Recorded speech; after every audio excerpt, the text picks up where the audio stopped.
A graça e a paz, queridas. Queridos, né? Todos nós temos rapazes aqui também. Gente, que alegria estar aqui com vocês. Para mim é uma honra poder estar aqui e servir vocês. E desde ontem, né? Não sei você, mas eu saí daqui ontem cheia, transbordante, pela palavra que foi liberada. E, oh, meu Deus, como eu recebi. Na verdade, eu tenho a certeza absoluta que eu vou para dar, mas eu sempre volto mais cheia, né? Como Deus fala comigo. Algumas pessoas às vezes falam: nossa, pastora, você tem a palavra muito pesada. Gente, olha, o ouvido mais perto da minha boca é o meu mesmo. Então, a palavra primeiro, ela já entra aqui primeiro, né? E eu vou ter que provar dessa palavra antes de qualquer outra pessoa. Mas eu me sinto animada pela palavra de exortação, porque o Senhor só corrige o filho a quem Ele ama e açoita a todo aquele que Ele quer bem. Então, a palavra do Senhor, ela é sempre para um bom propósito, para nos encorajar, para nos forjar e também para nos corrigir. Preparadas para esse tempo. Quem se sente preparada para esse tempo? Será que você consegue discernir o tempo que a gente está vivendo? Será que a gente tem uma consciência plena? Por onde eu ando, eu tenho conversado com as pessoas, eu escuto muito as pessoas dizendo que dias difíceis. Que tempo difícil esse que a gente está vivendo. E a gente começa a ouvir os relatos das injustiças, dos abusos, das coisas que eram erradas e era um consenso comum que era errado. Agora não, agora tudo é relativo. Então, o que era errado ficou certo e o que é certo ficou errado. Então, dá essa sensação, mesmo aquelas pessoas, gente, que não estão dentro do contexto da igreja, mesmo aquelas pessoas que não professam uma fé, mesmo essas pessoas, elas identificam que o tempo que nós estamos vivendo agora é um tempo de crise, é um tempo desafiador. E não é só sobre uma crise econômica, sobre os desafios pós-pandêmicos, mas também é uma crise nos valores, uma crise de identidade, uma crise de ideologias, enfim, é uma crise. Agora, como se não bastasse todo o caos que a gente viveu nesses 2 últimos anos, com informações truncadas, instabilidade, más notícias, luto, como se nada disso bastasse, o aproveitamento político em cima de uma crise de saúde.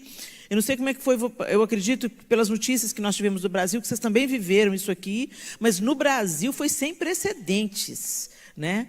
E terrível. Até hoje as coisas reverberam nesse sentido, e cada hora um fala uma coisa, um médico formado fala uma coisa, outro médico formado fala outra. Nem os médicos chegaram numa conclusão, gente, pelo amor de Deus. Então vamos ouvir a medicina. Mas nem a medicina chegou numa conclusão.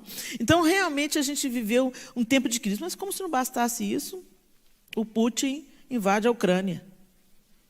Uma guerra nessas alturas do campeonato, depois da crise que nós vivemos, já precedendo uma crise econômica sem tamanho, por resultado da pandemia, como se não bastasse isso, uma guerra. E agora a ameaça de uma guerra nuclear.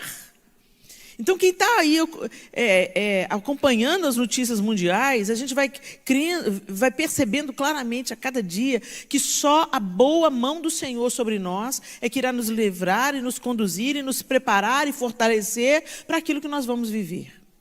A gente não sabe o que vem pela frente, o futuro é incerto. Mas nós cremos na palavra de Deus, que diz para a gente que a coisa vai ficar bem ruim antes de melhorar. Vai ficar bem ruim, mas a gente já sabe o fim da história. E isso é que nos cobre de ânimo. Eu estou sentindo um desejo aqui de fazer algo, e como eu não sou boba nem nada de resistir ao Espírito, né? Abra sua Bíblia comigo lá em Apocalipse.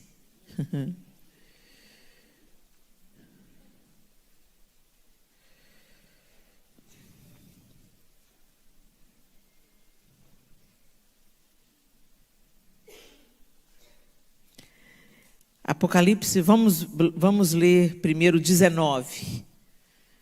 Na NVT, Apocalipse 19, assim: depois disso, ouvi algo semelhante ao som de uma grande multidão clamando: Aleluia! Salvação, glória e poder pertencem a nosso Deus. Seus julgamentos são verdadeiros e justos. Ele castigou a grande prostituta que corrompia a terra com sua imoralidade e vingou o assassinato de seus servos. E mais uma vez as vozes ressoaram: aleluia! A fumaça dessa cidade sobe para todo sempre. Então os 24 anciãos e os 4 seres vivos se prostraram e adoraram a Deus que estava sentado no trono. Disseram amém, aleluia, e do trono veio uma voz que dizia: louvem nosso Deus, todos os seus servos, todos os que temem, pequenos e grandes. Em seguida, ouvi outra vez algo semelhante ao som do clamor de uma grande multidão, como o som de fortes ondas do mar, como o som de violentos trovões. Aleluia, porque o Senhor nosso Deus, o Todo-Poderoso, reina. Alegremo-nos, exultemos, a Ele demos glória, pois chegou a hora do casamento do Cordeiro, e sua noiva já se preparou. Ela recebeu um vestido do linho mais fino, puro e branco, porque o linho fino representa os atos justos do povo santo. E o anjo me disse: escreva isso: felizes os que são convidados para o banquete de casamento do Cordeiro. E acrescentou: essas são as palavras verdadeiras de Deus. Então caí aos pés do anjo para adorá-lo, mas ele me disse: não faça isso, sou um servo como você e seus irmãos que dão testemunho de sua fé em Jesus. Adore somente a Deus, pois o testemunho a respeito de Jesus é a essência da mensagem revelada dos profetas. Apocalipse 21. Então vi um novo céu e uma nova terra, pois o primeiro céu e a primeira terra já não existiam, e o mar também não mais existia. E vi a cidade santa, a nova Jerusalém, que descia do céu da parte de Deus, como uma noiva belamente vestida para seu marido. Ouvi uma forte voz que vinha do trono e dizia: vejam, o tabernáculo de Deus está no meio de seu povo, Deus habitará com eles, e eles serão o seu povo.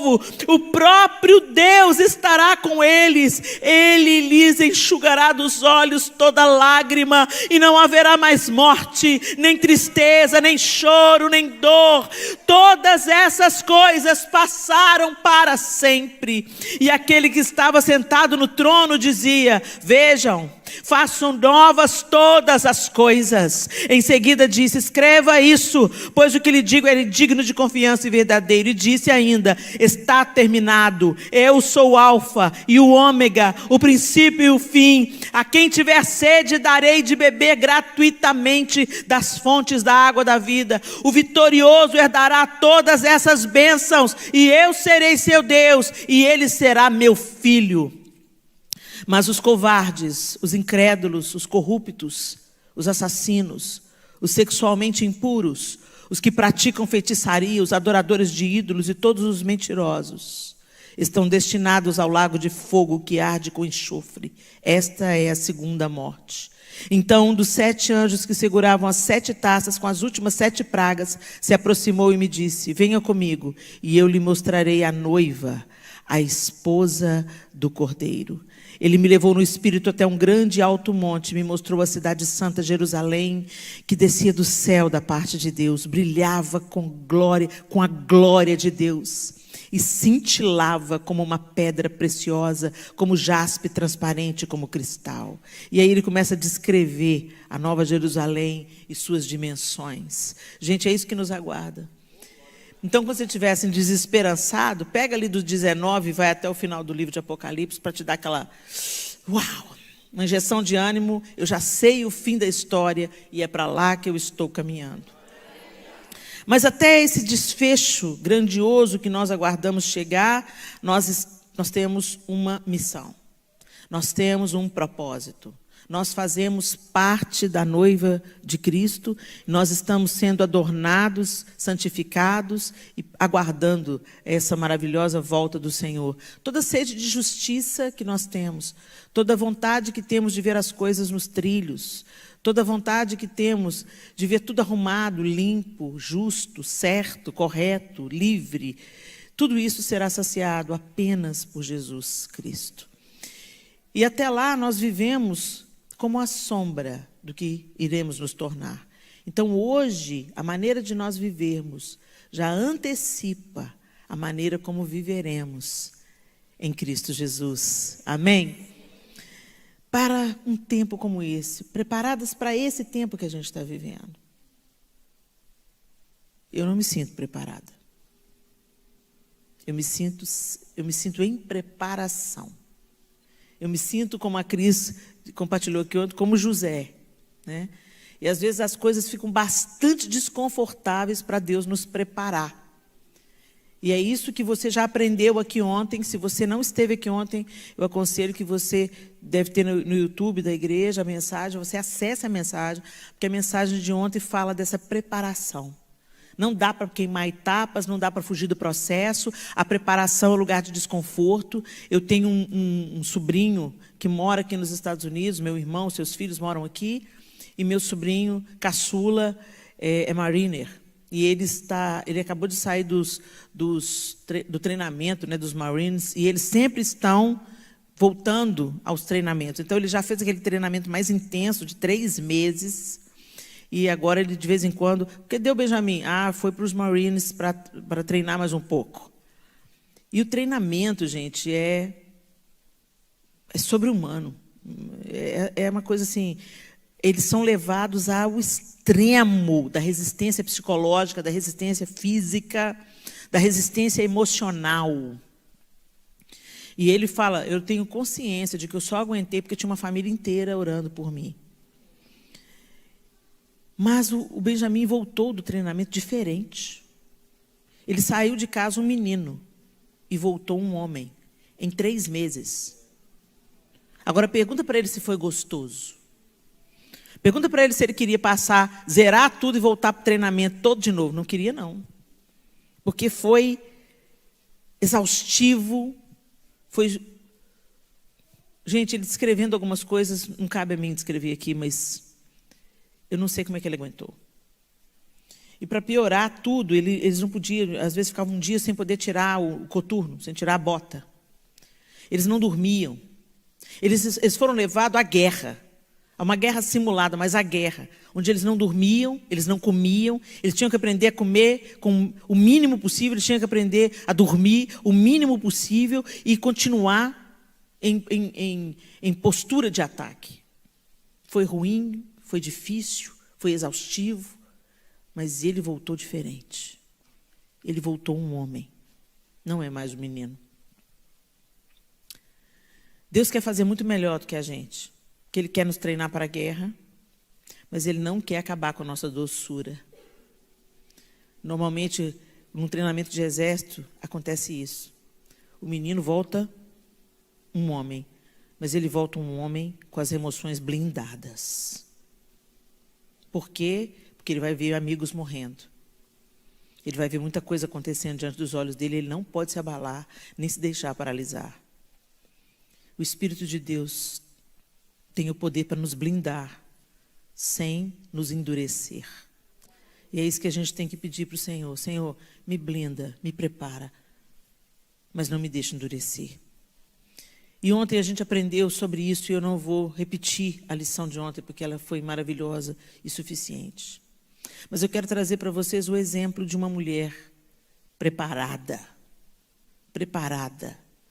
para um dia difícil. Abra sua Bíblia comigo em 1 Samuel, capítulo 25.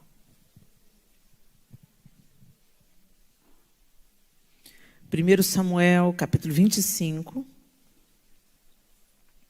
Gente, eu vou usar a NVI. Eu tenho aqui a versão, a NVI eu não tenho tem uma outra versão que vocês estão usando, essa eu não tenho no meu tablet, mas eu vou usar a NVI. Eu falei com vocês 1 Samuel? 1 Samuel 25, a partir do verso 2. Certo homem de Maom, que tinha seus bens na cidade de Carmelo, era muito rico. Possuía 1000 cabras e 3000 ovelhas, as quais estavam sendo tosqueadas em Carmelo. Seu nome era Nabal. E o nome de sua mulher era Abigail, mulher inteligente e bonita. Mas seu marido, descendente de Calebe, era rude e mau. No deserto, Davi ficou sabendo que Nabal estava tosqueando as ovelhas. Por isso, enviou 10 rapazes, dizendo-lhes: levem minha mensagem a Nabal, em Carmelo, e cumprimentem-no em meu nome. Digam-lhe: longa vida para o Senhor, muita paz para o Senhor e sua família, e muita prosperidade para tudo o que é seu. Sei que você está tosqueando suas ovelhas. Quando seus pastores estavam conosco, nós não os maltratamos, e durante todo o tempo em que estiveram em Carmelo, nada que fosse deles se perdeu. Pergunte a eles, e eles lhe dirão. Por isso seja favorável, pois estamos vindo em época de festa. Por favor, dê a nós, seus servos, e a seu filho Davi, o que puder. Os rapazes foram e deram a Nabal essa mensagem em nome de Davi, e ficaram esperando. Nabal respondeu então ao servo de Davi: quem é Davi? Quem é esse filho de Jessé?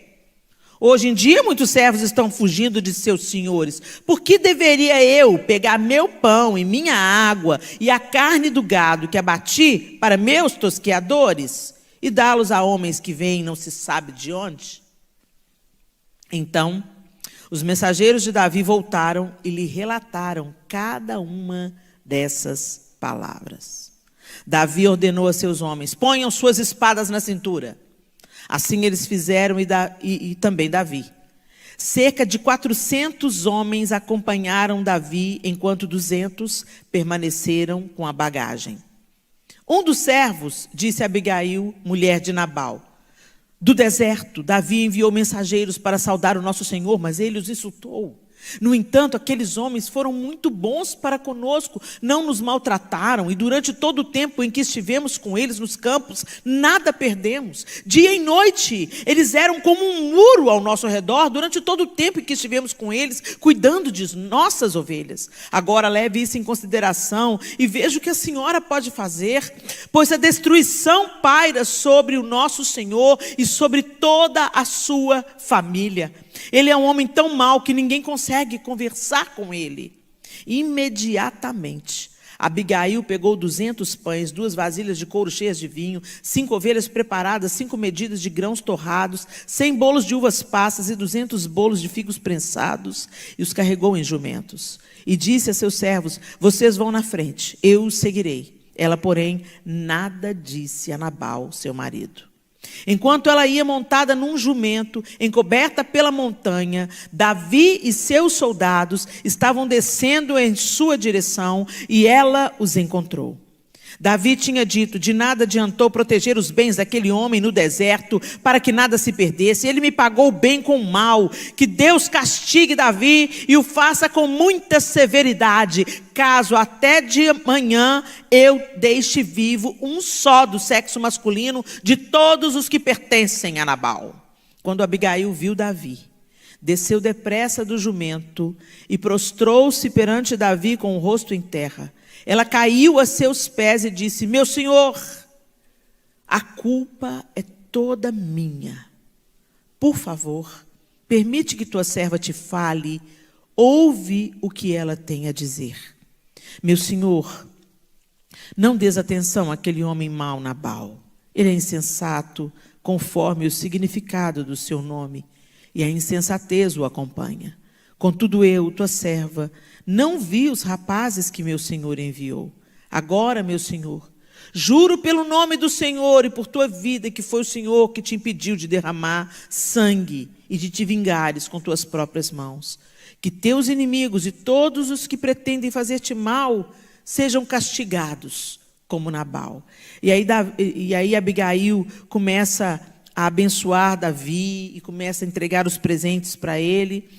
E ela libera uma palavra de ânimo, já profetizando que Davi iria vencer sobre os seus inimigos. Aí no verso 32, Davi responde. Davi disse a Abigail, verso 32, bendito seja o Senhor, o Deus de Israel, que hoje a enviou ao meu encontro. Seja você abençoada pelo seu bom senso e por evitar que eu hoje derrame sangue e me vingue com minhas próprias mãos. De outro modo, juro pelo nome do Senhor, o Deus de Israel, que evitou que eu fizesse mal a você, que se você não tivesse vindo depressa encontrar-me, nenhum só do sexo masculino pertencente a Nabal teria sido deixado vivo ao romper do dia. Então Davi aceitou o que Abigail lhe tinha trazido e disse: vá para sua casa em paz. Ouvi o que você disse e atenderei ao seu pedido. Senhor, essa é a sua palavra e nós te pedimos que ela nos ensine, que ela nos exorte, que ela nos console, que ela nos inspire nessa noite. Transforme a nossa mente e que uma mente transformada gere em nós novas atitudes. Em nome de Jesus. Amém. A gente já conhece essa história, eu já preguei diversas vezes sobre Abigail, e eu confesso que se eu tivesse uma outra filha, muito provavelmente ela ia chamar Abigail. Eu ia estar uma enrascada de saber se ia ser Jael ou Abigail. Cada uma no seu modelo, né? Jael rachando crânios com ponteiras com estacas e martelos, e Abigail, com a sua beleza e sabedoria, se curvando diante de um rei e impedindo o mal contra a sua própria casa. Abigail estava diante de uma crise. Eu gosto de enxergar Abigail, gente, quando eu vejo Abigail no Antigo Testamento, sempre se fala do Antigo Testamento com pré-figurações de Cristo, né? Então, quando você vê, por exemplo, Abraão pega Isaac, sobe um monte para sacrificar o seu filho, né? Isaac, naquele momento, é uma pré-figuração de Cristo. Ele vem, ele sobe o monte para o seu sacrifício e ele mesmo leva a lenha, como Jesus também subiu o monte levando o lenho, né? Então, uma pré-figuração de Cristo. Davi é uma pré-figuração de Cristo. E a gente vai vendo isso durante todo o Antigo Testamento. Algumas figuras, Josué também é tido como uma pré-figuração de Cristo. E sempre são figuras masculinas. A teologia sempre nos apresenta figuras masculinas. Mas quando eu vejo a atitude de Abigail, eu vejo uma pré-figuração de Cristo. Primeiro porque havia um homem justo e havia algo que um homem mau havia feito contra o homem justo. Davi e seus homens, sem serem contratados, usaram de benevolência para com tudo que Nabal tinha. No deserto, o rebanho podia ser atacado, tanto por animais selvagens, como saqueadores, como homens maus, que vinham roubar o rebanho, que vinham atacar os pastores. E os próprios homens de Nabal confessam para Abigail: olha, eles foram como um muro de proteção ao nosso redor, eles não deixaram que nenhum mal se aproximasse de nós. Porque Davi estava fugindo de Saul com seus homens, e eles estavam por onde? Pelo deserto, onde Nabal estava cuidando das suas ovelhas. E ali, no Carmelo, nessa região, Davi estava fugindo de Saul e ali também estavam os rebanhos. Então, eles se valiam desses expedientes. Eles defendiam aquilo ali para que, se tivesse uma oportunidade, eles também fossem abençoados. Como eles eram fugitivos, eles usavam da benevolência dos outros, das pessoas para eles sobreviverem, para eles não se tornarem saqueadores. Davi, como homem segundo o coração de Deus, não ia saquear ninguém, não ia roubar ninguém. Então, o que ele ia fazer? Eles protegiam o que era propriedade dos outros e os outros lhe pagavam o bem com o bem. Não é assim? E dentro da cultura, da cultura deles, esse de fazer o bem, de reconhecer o bem, de retribuir com o bem, era uma coisa assim, super natural. Você negava qualquer coisa para uma pessoa, mas você não negava um prato de comida. Você não negava um pouco de água. Você não negava acolhimento para a pessoa. É da cultura. Você ser benevolente, né? E aí, por isso que é um absurdo o que Nabal fez. Nabal sabia que os caras que trabalhavam no deserto e no campo, no Carmelo, ele sabia o que estava acontecendo. Mas ele fingiu de besta, como diz lá em Minas. Fingiu de besta. Ah, o que é mesmo? Ah, hoje tem muita gente que foge dos seus senhores. Ele estava se referindo a Saul. Mas esse Davi aí, de onde mesmo que ele veio? Quem garante? Quer dizer, ele era um homem tolo, ele sabia que era verdade, mas ele deu as costas. E isso levantou a ira de Davi. Aí a gente pode ver exatamente o que a raça humana fez com o Senhor. O Senhor nos dá a vida, o Senhor nos forma do pó, o Senhor nos coloca num jardim. E o que a gente faz? inaugura o nosso próprio projeto de poder e independência de Deus. Nós merecíamos a ira de Deus. Mas Jesus intercedeu por nós. Então, quando eu vejo Abigail, ela foi até Davi. E ela se humilhou diante de Davi. E ela fez uma intercessão entre Davi e Nabal. Ela se intrometeu no meio. E ela livrou a casa dela do extermínio. E ela livrou Davi de fazer justiça com as próprias mãos. Então, quando eu vejo Abigail montada num jumento, se humilhando, eu vejo uma prefiguração de Cristo através de uma mulher, que os teólogos me perdoem, né? Isso é só uma impressão pessoal, ok? Mas vamos ver o que essa mulher tinha de tão especial, por que ela estava pronta, o que mostra para a gente que a Abigail estava pronta para aquele tempo que ela estava vivendo diante dela. Gente, Davi ia matar todo mundo na casa dela. Você já parou para pensar o que é isso? Nabal deu todos os motivos. A Bíblia não fala que Abigail tinha filhos, mas ela tinha servos. Ela tinha uma casa inteira, e deviam ser muitos servos, porque Nabal era um homem muito rico, insensato, mas muito rico. Então você imagina a destruição. Quanta gente inocente ia pagar pela tolice de um único homem? Quantos jovens, crianças, talvez filhos, ele falou, nenhum do sexo masculino, ele não ia poupar ninguém, nenhum homenzinho ele ia poupar. Porque as coisas eram assim, gente. Cortava tudo para não sobrar ninguém para vingar amanhã. Porque até hoje, lá no Oriente Médio, o olho por olho, dente por dente, vale. Davi ia matar todo mundo. Mas Abigail tinha uma qualidade. A qualidade das mulheres que sabem lidar com a crise. Abigail sabia escutar. Eu estava falando isso baseado em quê? Quando acontece a situação, os funcionários não procuram dialogar com Nabal, porque sabiam que ele era insensato. Você não gasta tempo com o insensato. O insensato não escuta ninguém, ele escuta só ele mesmo. Mas eles foram para aquela que sabia ouvir.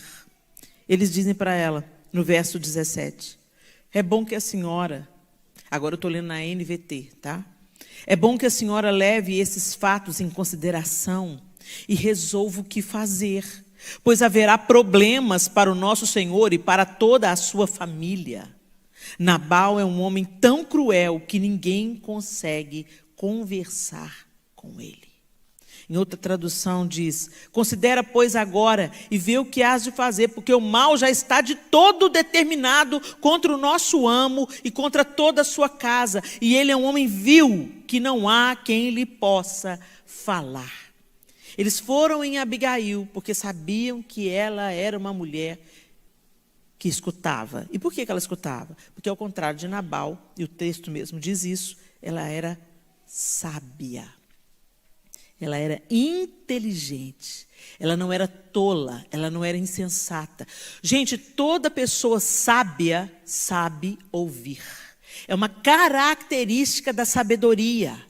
Às vezes você pensa, oh Deus, me dá sabedoria, me dá sabedoria, me dá sabedoria, mas não sabe ouvir, então não chegou ainda não, continua pedindo.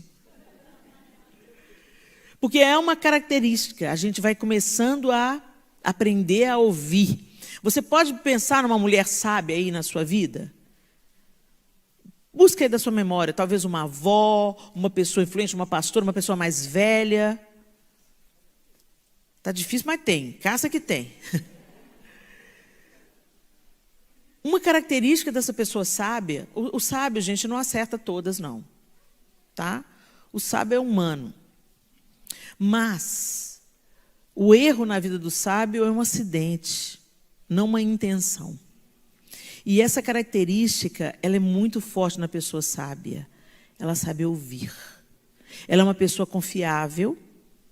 Ela é uma pessoa onde as pessoas buscam conselho. Fulano, eu estou vivendo uma situação, você pode me escutar? Um minuto? Posso. E ela quer a sua opinião. As pessoas só buscam a opinião de quem sabe ouvir, gente. E Abigail tinha essa característica. Ela sabia ouvir. E porque ela sabia ouvir, ela pôde agir de uma maneira que detesse o mal contra a sua casa. A segunda característica de Abigail é que ela discernia o tempo e a maneira de agir. Olha o verso 18. Sem perder tempo, diga, sem perder tempo. Sem perder tempo, Abigail providenciou 200 pães, 2 vasilhas de couro cheias de vinho, 5 ovelhas preparadas, 5 cestos de grãos tostados, 100 bolos de passas e 200 bolos de figo, colocou tudo em jumentos. Gente, olha isso. Quando ela ouviu, imediatamente gerou nela uma ação. Imediatamente ela pegou tudo que estava à mão por causa da festa. Estava tendo uma... Gente, a Tosquia era uma época de festa. Então tinha muita fartura. Às vezes a gente pensa assim, puxa, Abigail já tinha tudo isso preparado? Tinha tudo isso preparado porque era um período de festa. E foi justamente por isso, por Davi saber que tinha muita comida, o churrascão estava correndo solto. Era uma celebração, era como o tempo da colheita, né? Era o tempo da tosquia das ovelhas. Então aqueles animais foram protegidos, foram preparados. A lã cresceu e chegou o tempo deles tosarem as ovelhas e terem o lucro da lã. Então, era uma época de festiva. Então, onde tem festa, tem comida. Davi não estava pedindo nada que ele não tivesse. Por isso que ele mandou os seus homens, chegou o tempo da tosquia, daquelas ovelhas que nós ajudamos a proteger. Olha como é que Nabal foi insensato. Então, Abigail tinha tudo à mão. O que aqueles homens precisavam? Comida. O que ela fez? Imediatamente. Ela não deixou para amanhã, ela não falou, céus, azar, vamos morrer. Ela não virou para Nabal e falou, Nabal, vem aqui, cabeção. O que você está fazendo, Nabal? Você está doido? Olha o que você fez, agora o Davi está vindo aí, tocando terror. Vamos morrer. Não, ela não fez isso. Ela foi lá e tomou postura, posição, e ela agiu. Ela sabia, é agora que eu tenho que agir. O mal já está vindo aí. O Davi está vindo aí, não vai sobrar nenhum. Anda logo, gente, vamos embora, vamos ajudar a carregar esses jumentos. Pega o quê? O que eles pediram? Comida. Taca comida nesse povo. Tem hora que você tem que saber como agir e o que fornecer, como se posicionar. E foi exatamente isso que Abigail fez. Ela discerniu o tempo. O tempo é imediatamente. O tempo é imediatamente. Para de empurrar com a barriga, gente. Ai, gente, gostei muito dessa conferência Mulheres Transformadas. Bacana, né? Bacana demais, mensagem boa. Daqui uns 2 anos eu santifico. Primeiro eu vou curtir a vida, né? Nossa, o negócio é muita responsabilidade. Né? Isso é para a mulher, sabe, mais alto nível. Ainda sou novinha. Deixa minha mãe ser ungida. Não, eu sou novinha. Não, pastora, vive para mim essa vida santa. Me inspira aí. Entendeu? Porque isso é difícil demais para mim. Deus me entende. Não se engane. A partir do momento que você está ouvindo essa palavra aqui, não tem mais desculpa para você, não. Tá? Você agora é indesculpável. O Senhor está te convocando. Não interessa a sua idade. Não interessa. Deus está chamando você para ser uma mulher pronta, posicionada, pronta a ouvir e a discernir o tempo e a maneira de agir. Outra característica de Abigail, ela sabia o tempo de calar. Gente, essa parte é difícil para nós, hein? Eu sou mulher, eu sei do que eu estou falando. A gente quer ir lá e dizer, não é possível, eu te avisei. Né? A gente quer ir lá e falar assim, eu falei, bem feito, é agora. Agora se vira, Nabal. Agora como é que você vai descascar esse abacate? Não, gente, ela não fez isso. O texto continua aí comigo. E disse aos servos, 1 Samuel 25, 19. E disse aos servos, vão adiante e logo o seguirei. Mas não contou a seu marido Nabal o que estava fazendo. Helena, o que você está falando? Que é para a gente esconder as coisas do nosso marido? Não. Não distorça as minhas palavras. Não distorça as palavras bíblicas. Ela sabia que se ela falasse para Nabal não ia adiantar nada. Ele não ia acrescentar nada. E se bobear, ele ia fazer guerra com Davi. Ah, tá vendo? Deixa bem quente que eu estou fervendo. Porque homem insensato é isso que faz. Homem insensato é isso que faz. Né? Eu não vou afinar, não. Vem, vou matar, vou morrer, vou fazer, vem. Entendeu? Ela sabia com quem ela estava lidando. Se meu marido não tem preparação nenhuma, deve ter olhado para ele, devia já estar chapado. Porque festa, tosquia, ele já devia estar, mamadão. Aí ela olhou para ele, eu fiquei imaginando, olhou para ele. Deixa eu lá defender minha casa. Então, gente, e nós temos que discernir o tempo de calar. Gente, no nosso tempo aqui, fala o que edifica, fala o que encoraja, fala o que levanta. Para de espalhar uma notícia. Sabe? Tem gente que gosta de enviar por WhatsApp só tragédia. Matou, fez, fuzilou, esquartejou, mandou o pacote para o marido, mandou para a mulher. Olha o STF, o que o STF está fazendo? Olha o que o STF fez, boicotou, fez, mandou prender, tira, sabe? Gente, tem hora que você recebe a notícia, dobra o seu joelho e se posicione diante de Deus. Senhor, livra o Brasil, Senhor. Livra o Brasil dos inimigos da nação, que o Senhor conhece o coração. Nós não conhecemos o coração dos homens, mas Tu sondas o escondido. Vai, Senhor, no coração de cada líder. Passa o Senado em revista. Passa a Câmara dos Deputados em revista. Passa o STF, o STE, passa em revista, Senhor. E destitui dos cargos de autoridade e poder os inimigos do Brasil. É isso que a gente faz. Vai orar e pedir misericórdia de Deus. Senhor, afasta de nós, Senhor, o que está acontecendo na Nicarágua. Afasta de nós, Senhor, o assassinato legalizado de bebês. Afasta de nós, das nossas crianças, Senhor. Afasta de nós merecemos, Senhor. Nós merecemos o juízo, mas nós, como Tua igreja, nos arrependemos pelos pecados do Brasil, pelos pecados da igreja, e Te pedimos, nos perdoe, nos dá mais uma oportunidade de ser um celeiro para as nações, um celeiro de missionários para as nações. Para de espalhar má notícia. Para de falar o que não edifica. Para de contar fofoca, de desnudar a nudez do irmão. Imagina se aqueles caras lá do Nabal ficassem só conversando entre eles. Nabal doidão, olha lá. Olha aí, agora o que nós vamos ter que fazer? Nós vamos ter que lutar com Davi pela nossa própria vida. Você já ouviu falar dos valentes de Davi? E um só mata 1000. E agora? O que nós vamos fazer? Sabe, se eles ficassem ali no lenga-lenga, no disse que me disse, mas não, eles foram quem podia resolver. E no caso era Abigail, uma mulher preparada para aquele tempo que ela estava vivendo. E será que nós somos essa mulher preparada? Gente, se a gente ainda não é, a gente entra na preparação. Deixa a mão de Deus transformar você. Eu quero ser essa mulher preparada. Eu quero ser, Senhor, eu quero ser uma mulher preparada para esse tempo difícil que a gente está vivendo. Eu quero ser um poço de sabedoria. Eu quero saber ouvir, ter bom conselho para falar. Eu quero discernir a forma e a maneira de agir. Me ajuda a ser como Abigail, Senhor.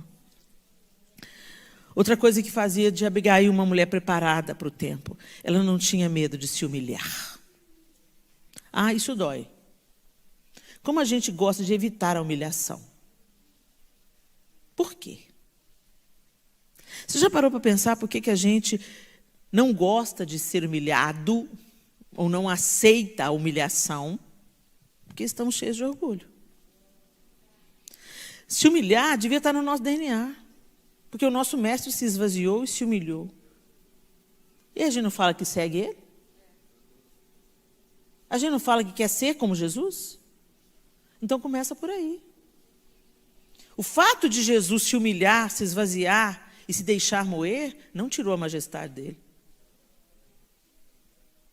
Nós temos problema de identidade. A gente acha que se alguém humilhar a gente deixa de ser quem é.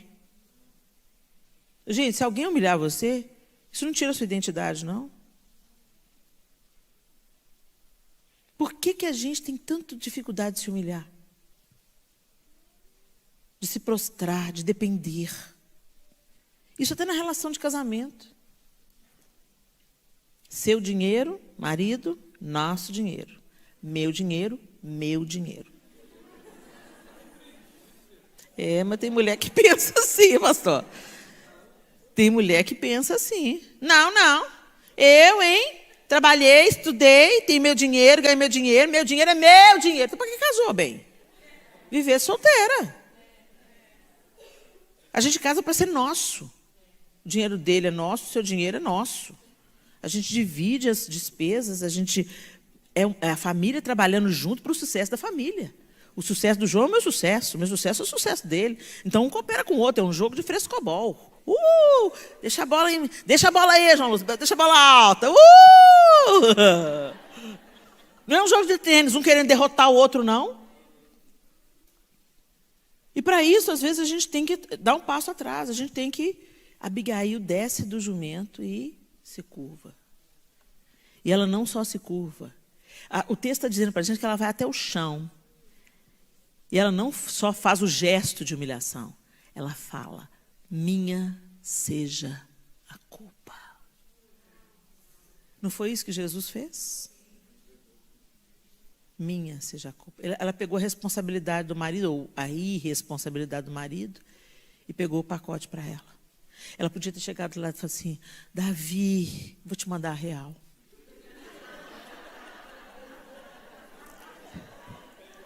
Sou casada com um canalha. Entendeu? Não sei onde que eu estava com a cabeça, Davi, quando eu casei com aquele homem. Me desculpa aí, foi mal. Pega aí as comidas aí e leva com você, Deus te abençoe. Dá um desconto, porque meu marido é doido. Não, ela não fez isso. Ela se curvou, ela disse, me perdoa, meu senhor. Desde que eu te fale, eu posso te falar? Minha seja a culpa. Eu não vi quando os seus rapazes vieram. E não leve em conta o que meu marido fez. Ele é o que o nome dele profetiza, ele é tolo. Não leve em conta. Ele não vale o sangue que você vai derramar. E Davi olha para aquela mulher bonita, inteligente, de joelhos diante dele, implorando por um perdão que não é de uma falta que não era dela. A doçura de Abigail, a humildade de Abigail mudou o coração irado de Davi. Sabe o que Provérbios diz? Que a palavra dura suscita a ira, mas a palavra branda desvia o furor. E Abigail literalmente foi esse lugar que ela ocupou. Ela se esvaziou. Naquele momento ela não era a dona do milionário, a mulher do milionário, a dona das ovelhas. Naquele momento, ela era uma esposa, uma proprietária, pedindo perdão e clamando por misericórdia do homem que tinha o poder de exterminar a vida na sua casa. Quantos casamentos seriam duradouros, quantas crises seriam amenizadas, se no meio do caminho tivesse uma Abigail? Quantas conversas erradas nós poderíamos interromper se nos humilhássemos, calando a boca? Tem hora que a gente não tem que ganhar a discussão, não, gente. A vitória é acabar com a discussão e não ganhar. A vitória não dá status para Satanás na nossa casa. Gente, tem famílias que estão separadas por causa da polarização política. Irmãos de sangue que não se falam.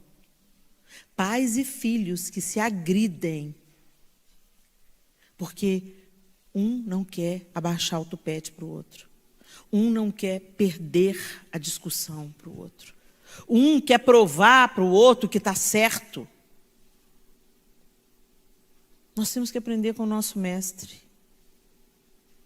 Tem muita coisa que para a gente ganhar, a gente vai ter que perder.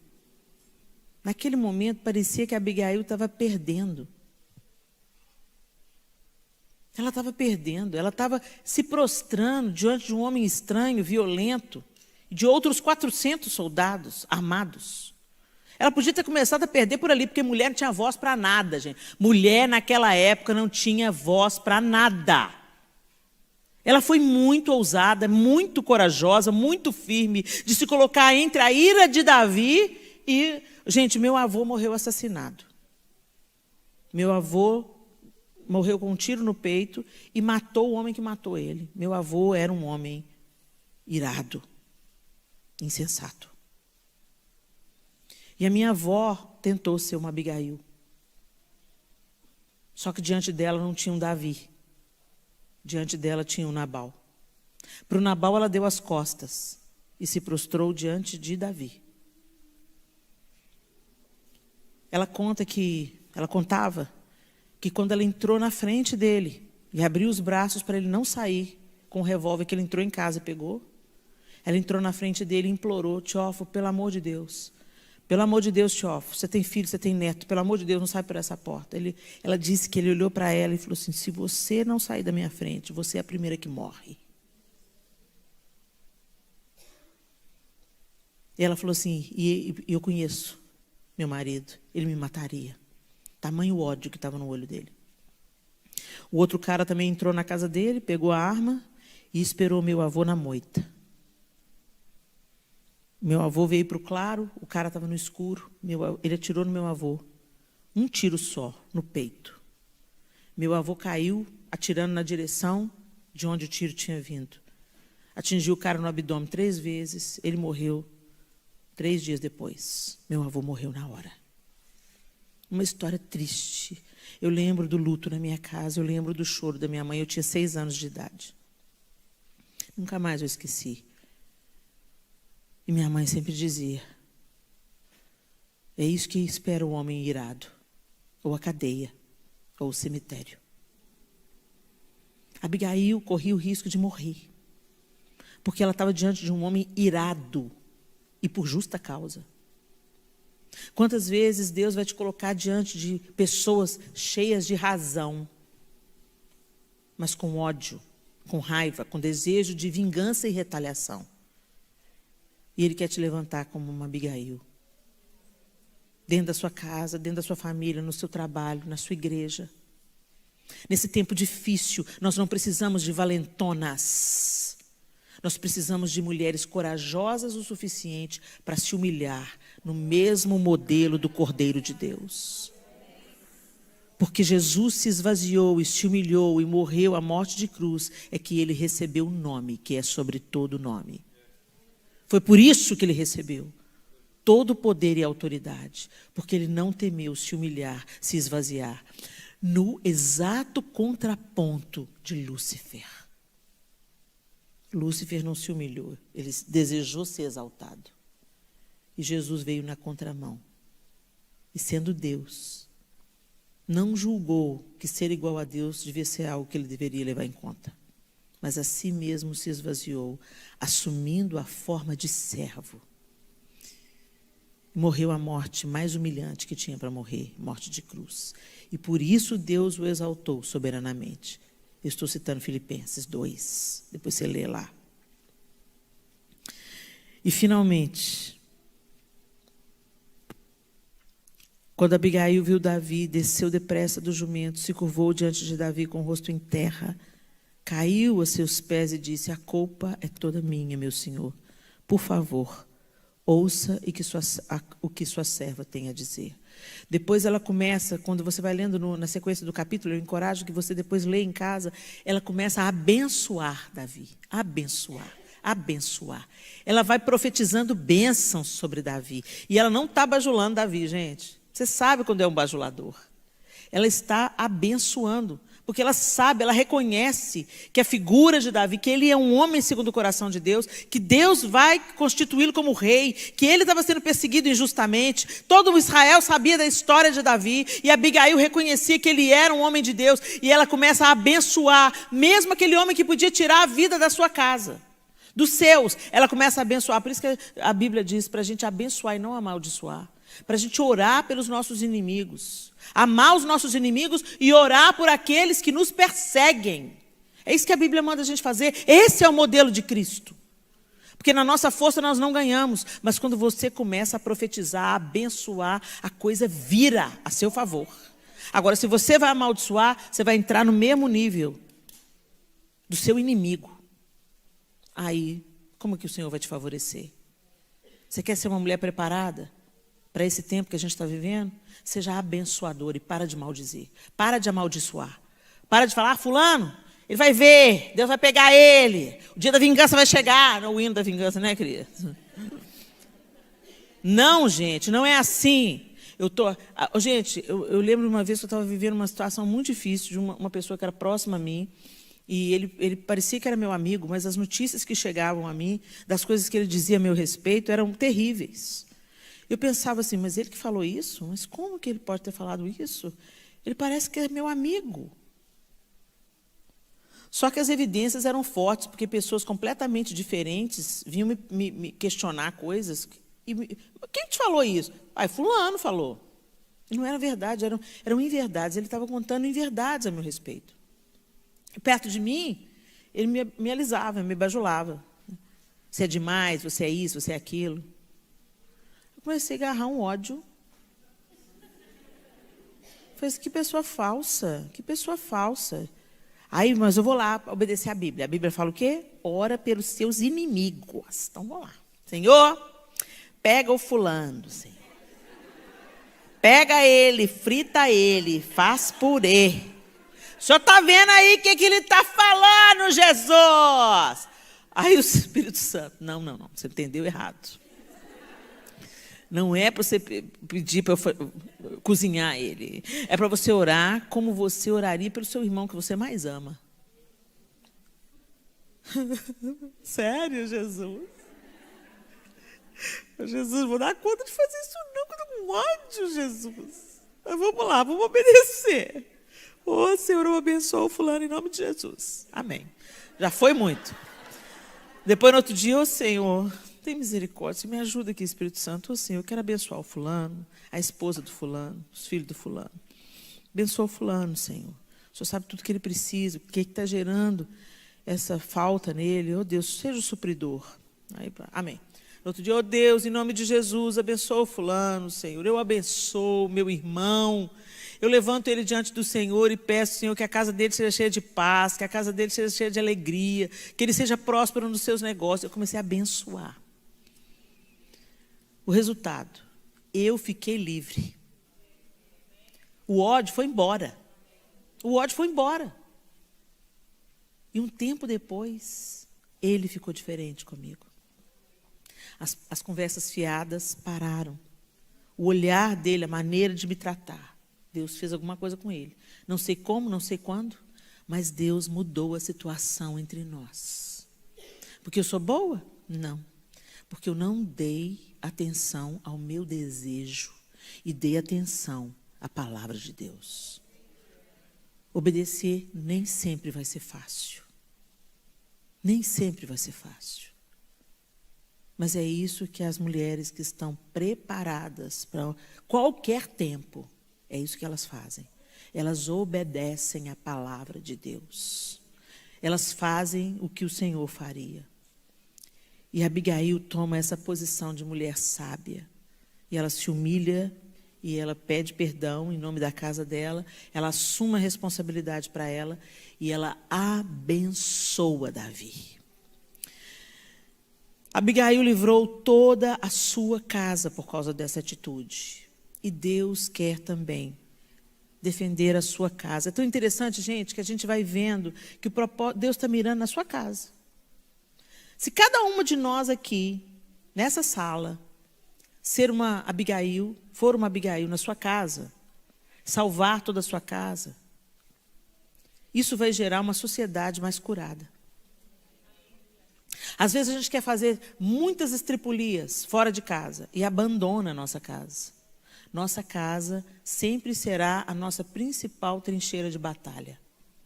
Primeiro porque lá não dá para você colocar máscarazinha social. Lá em casa na sua casa é como você é. Você não sustenta máscaras em casa. Quem está em casa com você, vê você de mau humor, vê você de TPM, vê você assolada pela menopausa.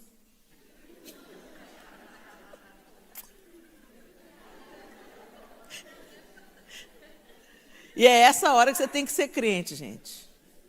Ser crente fora é fácil, ser crente no púlpito é fácil, mas Deus quer que a gente seja crente dentro de casa. Porque se você for crente para a sua família, minha linda, você está aprovada, você está pronta para transbordar, você está pronta para ser uma Abigail.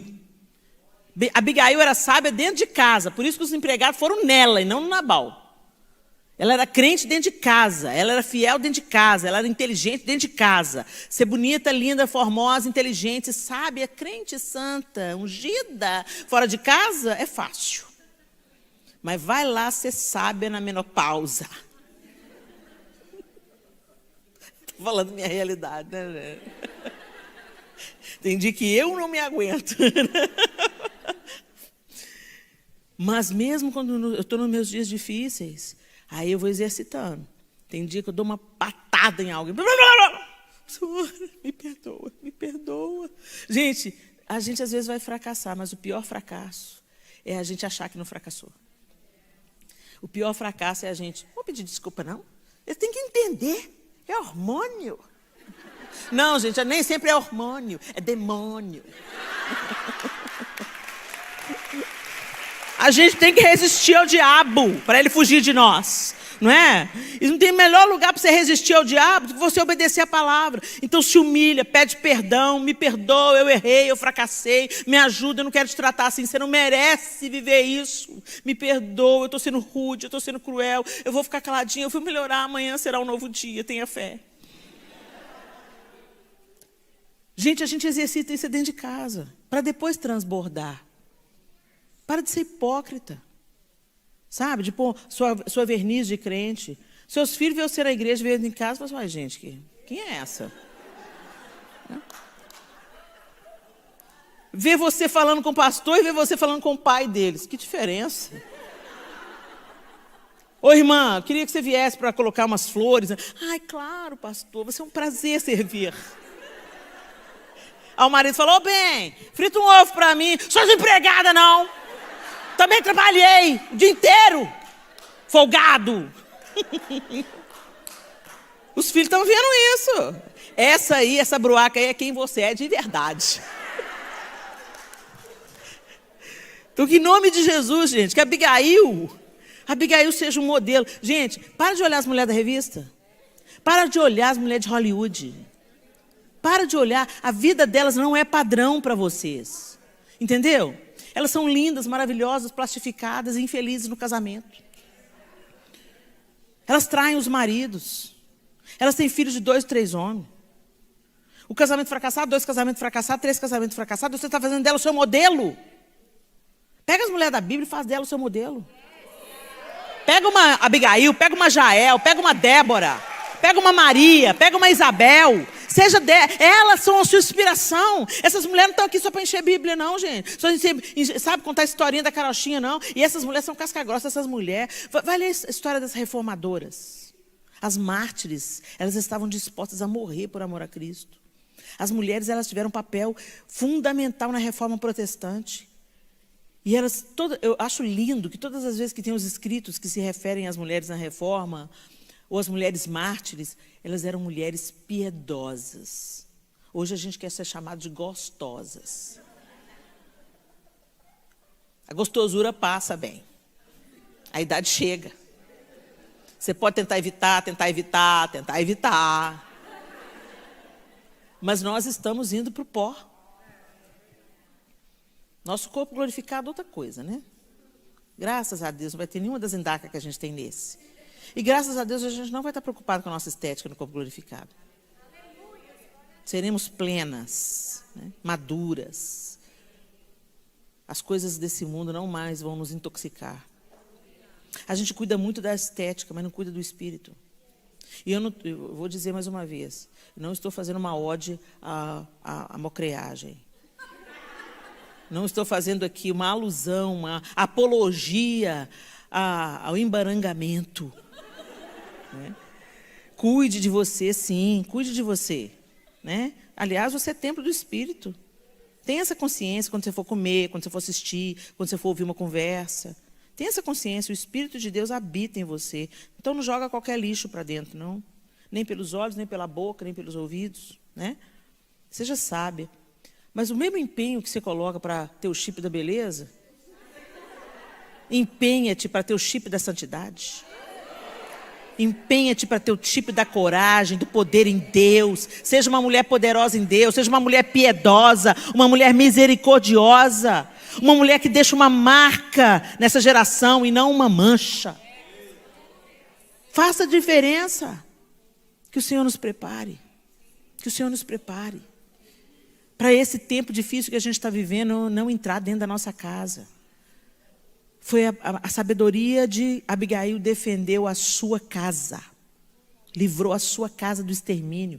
A sabedoria de Raabe, quando Raabe confessa que há um Deus no céu, um Deus na terra, e ela pede para os espias para poupar a família dela, ela chama todo mundo para dentro da casa dela, a mãe, o pai, os irmãos, as irmãs, e ela salva toda a família dela.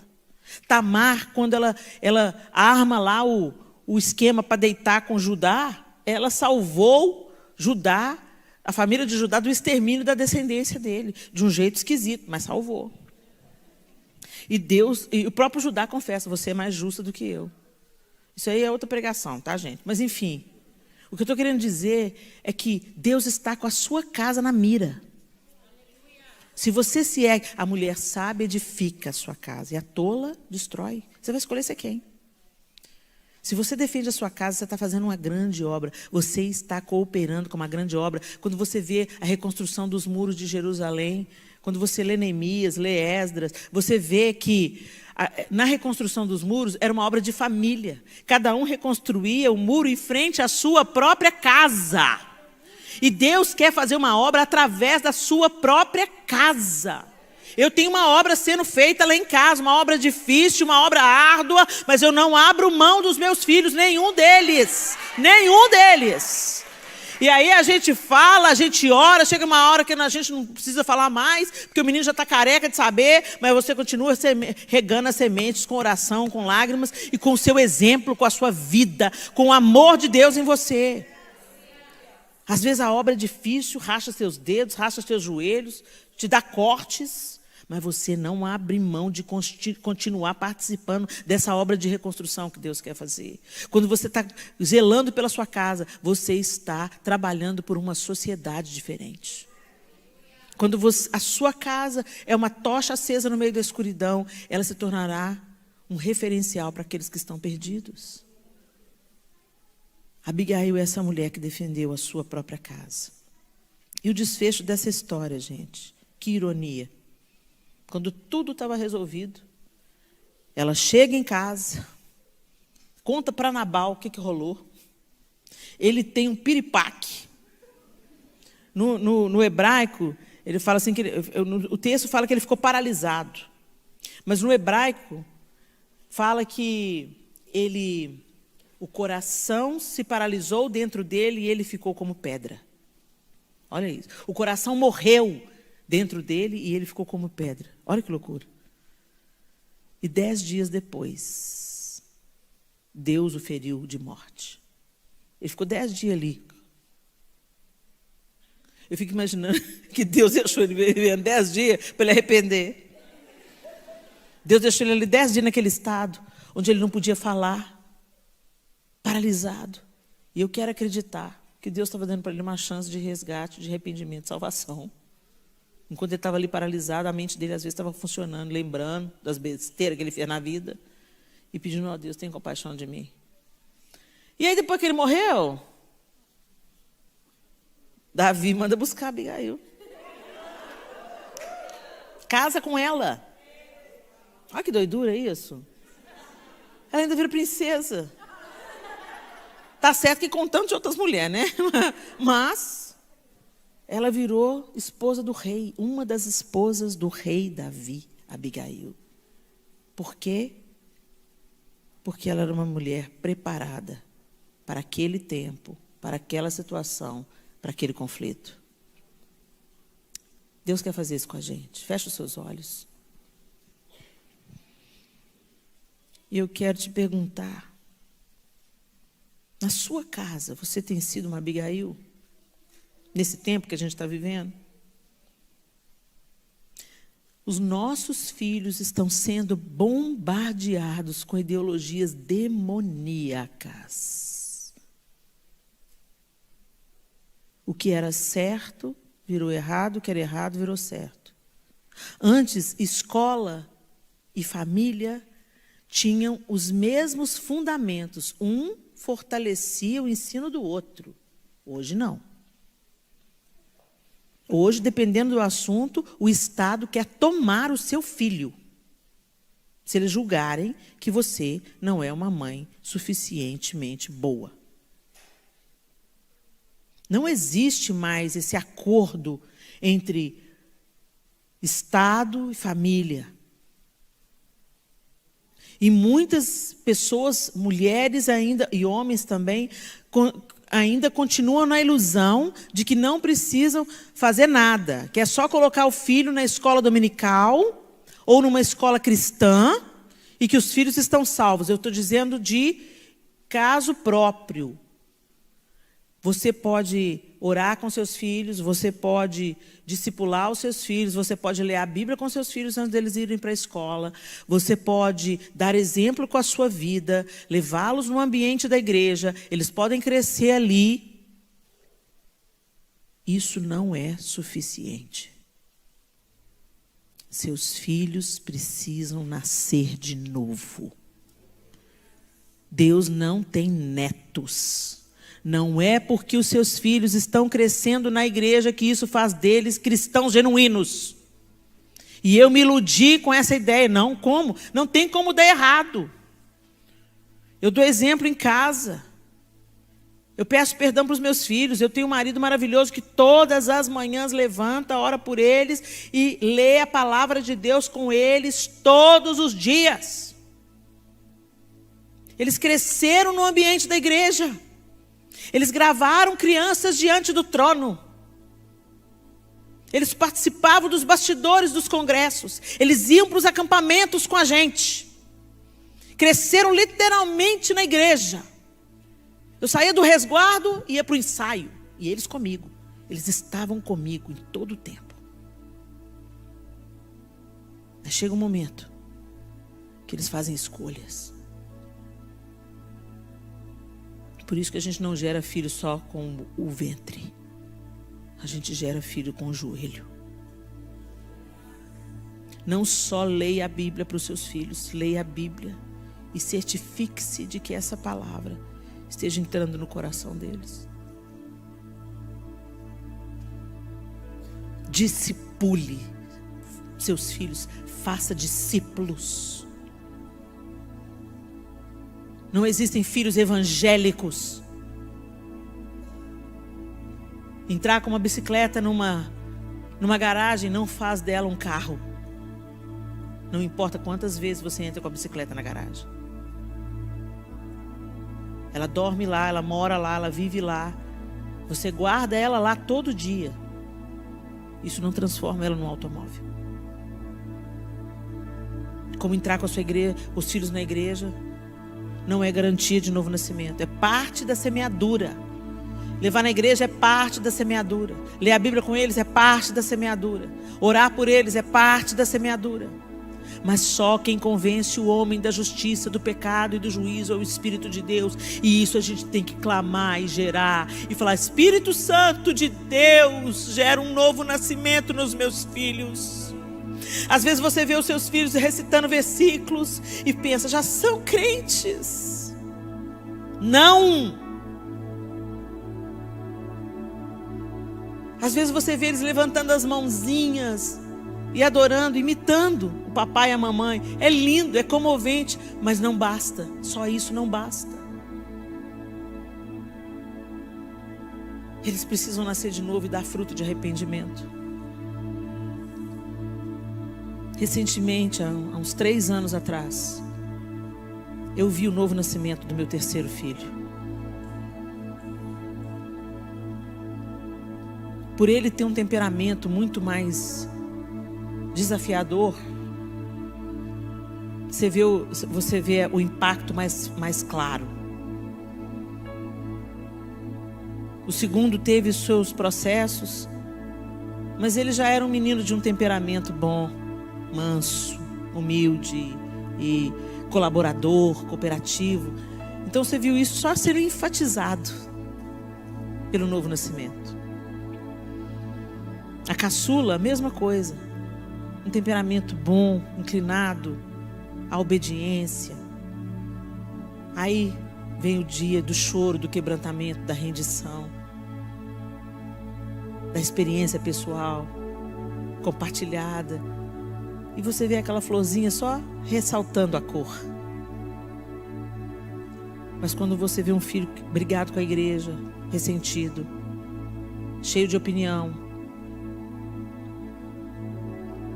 resistente à correção, argumentativo, teimoso, duro nas palavras.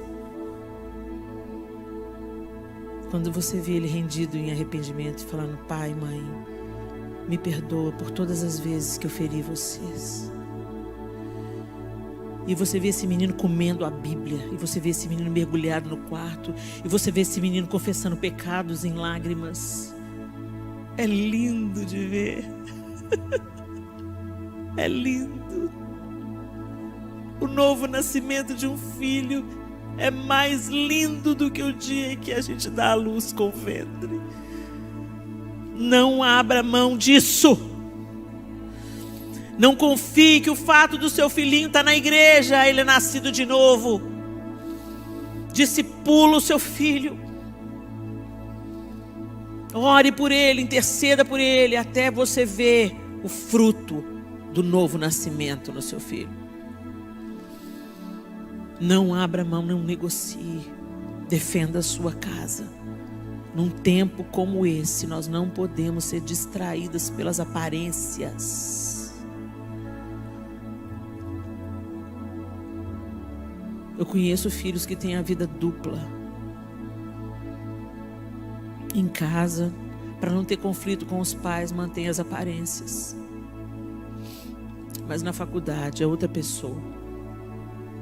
Na escola é outra pessoa.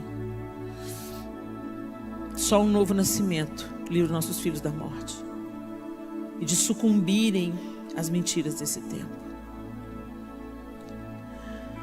Senhor, nós queremos ser como Abigail num tempo como esse.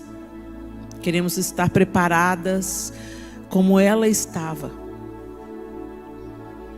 prontas para ouvir, tardias para falar,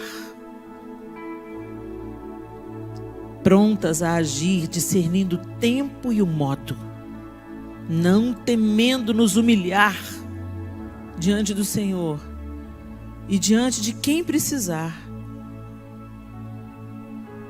para que o furor seja desviado, para que a ira seja vencida, para que a insensatez seja detida. Ajuda-nos, Senhor.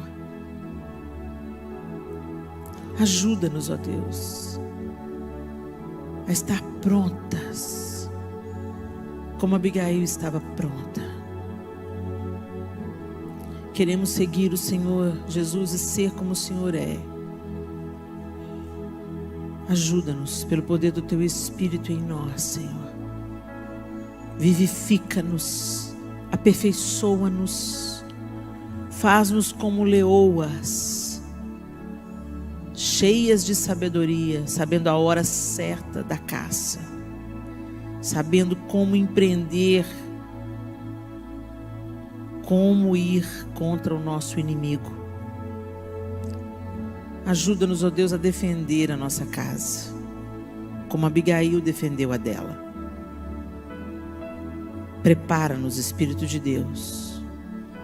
Em nome de Jesus nós oramos. Amém e amém.